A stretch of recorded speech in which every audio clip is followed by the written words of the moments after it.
Seolah menepis gosip yang selama ini beredar, Arya Saloka menunjukkan bukti bila rumah tangganya dengan Putri N masih baik-baik saja.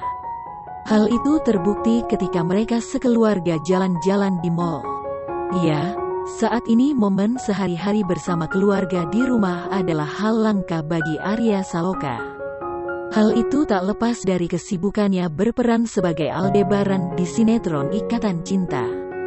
Imbasnya, para pemain Ikatan Cinta kini jarang berada di rumah demi menghibur penonton setianya.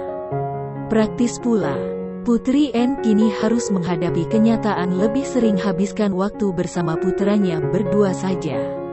Kendati demikian, Putri N tetap menikmati perannya sebagai seorang istri dan ibu rumah tangga. Saat libur syuting pun dimanfaatkan Arya Saloka untuk mengajak anak istrinya jalan-jalan. Tampak dalam video itu, Arya Saloka menggendong sang anak jalan-jalan keliling di mall. Ibrahim Jalaladdin Rumi pun begitu bahagia bertemu sang ayah.